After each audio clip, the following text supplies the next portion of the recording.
If you're watching this and you'll be spending Christmas alone this year, I need you to hear something that might change everything. Your solitude isn't a punishment. It's not evidence that you've been forgotten. And it's definitely not a sign that something is wrong with you. What if I told you that your aloneness this Christmas is actually divine preparation? That God has orchestrated this quiet season specifically for you, and there's a message He's been trying to deliver that can only be heard in the silence? I know how heavy the holidays can feel when everyone else seems surrounded by family, laughter, and celebration while you're facing an empty room. The comparison, the questions from well-meaning people, the weight of expectation versus reality, it's real, and it hurts. But by the end of our time together, you're going to understand why this solitary season is one of the most sacred gifts you've ever received.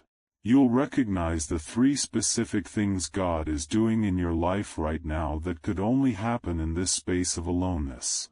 And you'll walk away with peace that has nothing to do with your circumstances. Stay with me through this entire message. The pieces connect in a way you won't expect. Let me start by addressing something most spiritual teachers won't tell you. There's a profound difference between loneliness and divine solitude. Loneliness is the painful feeling that you're disconnected, unwanted, or forgotten. But divine solitude? That's God clearing the room so He can speak to you without interference. It's intentional, it's purposeful, and it's always temporary. Think about every major spiritual figure throughout history. Moses on the mountain, Jesus in the wilderness, the Buddha under the tree, Muhammad in the cave, Paul in the desert.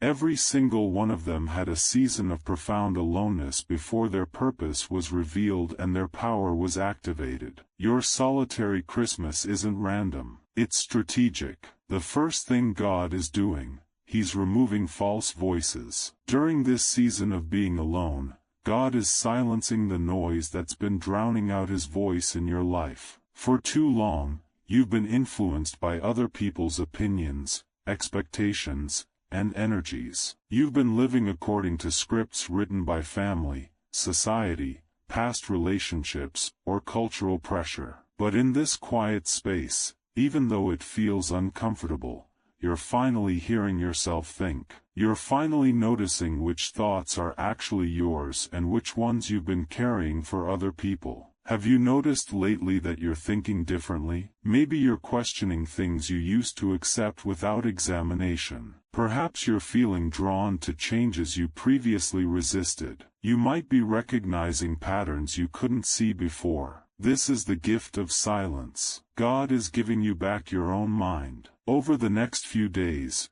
pay attention to the clarity that comes in quiet moments. Don't distract yourself immediately when you feel alone. Sit in it for just 5 minutes. That's where the downloads are happening. That's where divine wisdom is being transmitted directly to your spirit. This clarity you're gaining connects to something profound that's coming in your life.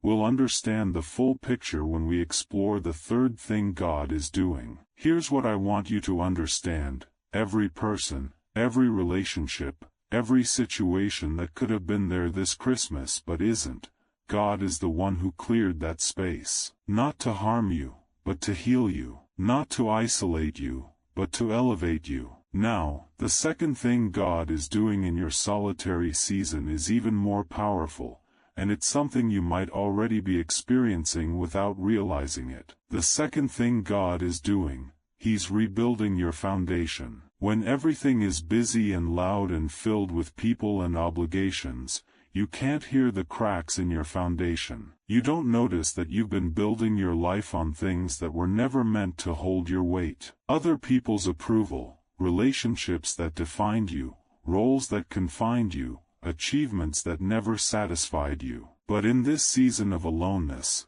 those cracks become obvious. And that's not a bad thing. That's grace. Maybe you're realizing that you've been performing instead of living. Perhaps you're recognizing that you've been so busy taking care of everyone else that you forgot to know yourself. You might be seeing clearly for the first time that the life you've been living isn't the life you were meant for. This is painful, yes, but it's also necessary. God is giving you a chance to rebuild from the ground up, this time on truth, on authentic purpose, on genuine calling rather than obligation. He's asking you, if you could design your life knowing I would support you fully, what would it look like? If you weren't afraid of disappointing people, what would you choose? These aren't small questions. They require space to answer. They require silence to hear. They require aloneness to process honestly. Here's what's happening right now in your spirit. Old identities are dissolving. The you that you thought you had to be is dying, and that feels like loss. But what's emerging is the real you, the one God created before the world told you who to be. You might be feeling restless, emotional, or uncertain. You might be crying more than usual or feeling waves of grief mixed with strange excitement. That's the rebuilding process. That's transformation in real time. If you're experiencing this rebuilding right now, if you're feeling old versions of yourself falling away, type, "I'm being rebuilt," in the comments. Let's acknowledge this sacred season together. I want you to remember something crucial. The version of you that's emerging from this solitude is the version the world has been waiting for. Not the people-pleasing version. Not the performing version. The authentic version that God always saw. Now we come to the third thing God is doing, and this is where everything we've talked about converges into something beautiful. The third thing God is doing, He's preparing you for divine connections. Here's the paradox that most people miss. God isn't giving you this season alone to keep you alone. He's giving you this season alone to prepare you for the right connections. Think about it. If you enter new relationships, new opportunities, or new seasons still carrying all that noise, still built on that cracked foundation, you'll just recreate the same patterns. You'll attract the same energy. You'll repeat the same cycles. But when you emerge from this solitude with clarity and truth, with your foundation rebuilt on authentic purpose, you become a completely different magnet. You attract differently. You engage differently. You connect differently. And here's where that earlier point connects.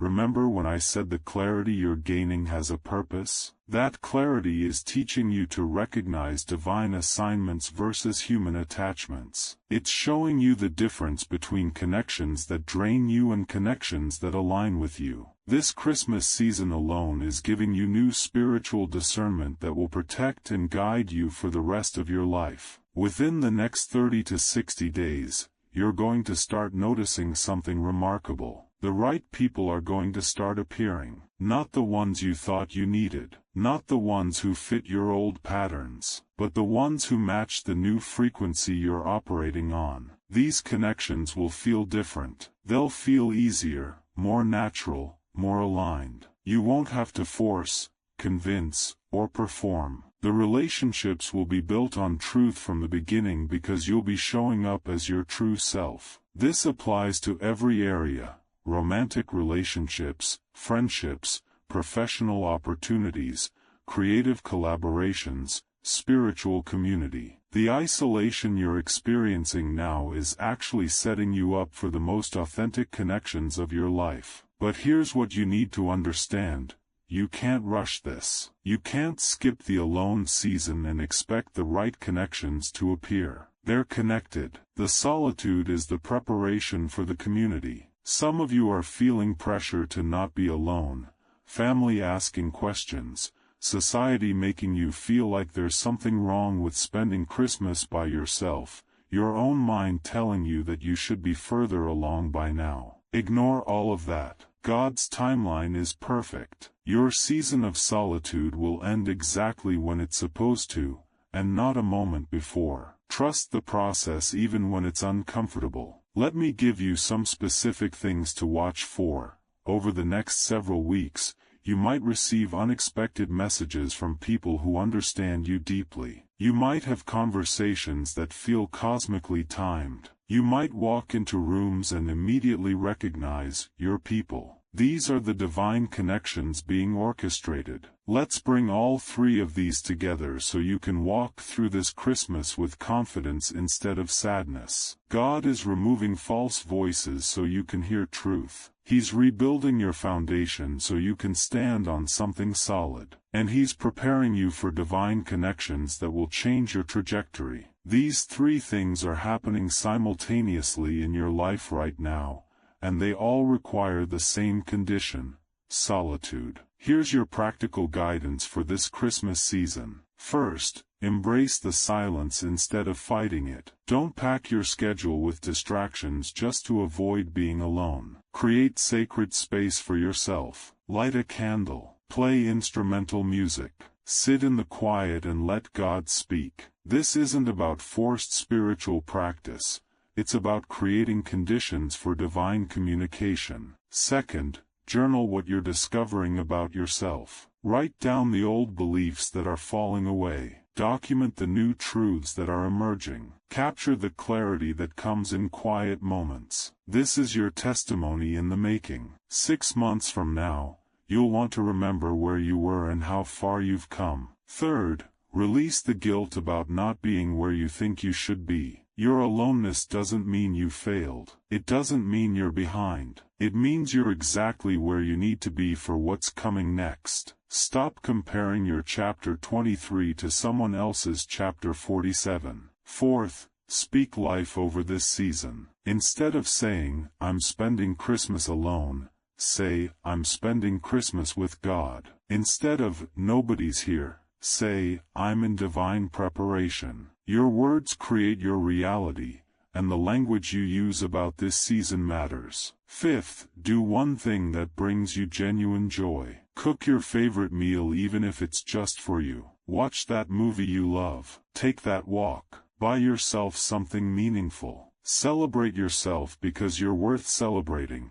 with or without others around you. Let me tell you what's going to happen. This Christmas that you're dreading right now is going to become a turning point in your story. Years from now, you'll look back and realize that this was the season everything shifted. This was when you stopped living for approval and started living from authenticity. This was when you stopped seeking external validation and found internal peace. What's one thing you're going to do to honor yourself this Christmas? Share it in the comments. Let's inspire each other. And here's something else. You're not as alone as you think. Even in this moment, thousands of people are watching this message who are in similar situations. You're part of a silent community of people who are all being prepared for something greater. You're surrounded by a spiritual support system even when the physical one seems absent. Before we close, I want to speak a blessing over you,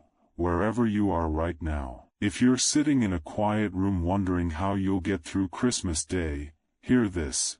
You are seen. You are known. You are loved beyond measure. Your worth has nothing to do with who's sitting around a table with you. Your value isn't determined by your relationship status or your social calendar. God is with you in the silence. He's speaking to you in the stillness. And He's preparing something in your life that requires this season of sacred solitude. This Christmas alone is not a punishment.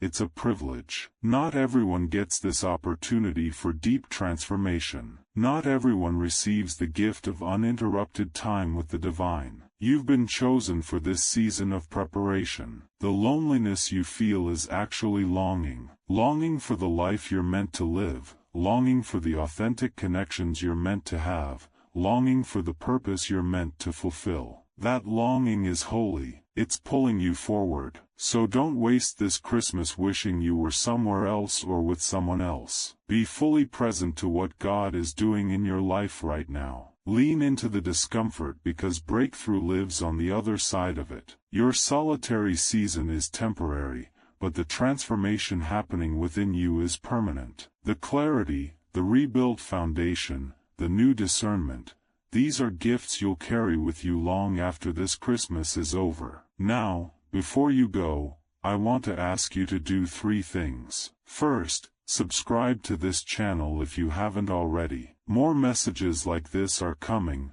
words of encouragement, spiritual guidance, and practical wisdom for your journey. Hit that bell so you don't miss what's next. Second, leave a comment and tell me what resonated most with you. Was it the part about false voices being removed, the rebuilt foundation, the coming divine connections? Your comment helps this message reach others who need it. Third, if this message spoke to your soul, click that like button. It's a simple way to say, "This helped me," and it allows the algorithm to share this with others who are spending Christmas alone and need to hear these words. Remember this, your aloneness is not abandonment, it's appointment. God has a meeting scheduled with you this Christmas, and He's going to show up in ways that surprise you. You're going to be okay. More than okay, you're going to be transformed. Merry Christmas. You are not alone. You are held. You are loved. And you are exactly where you're meant to be.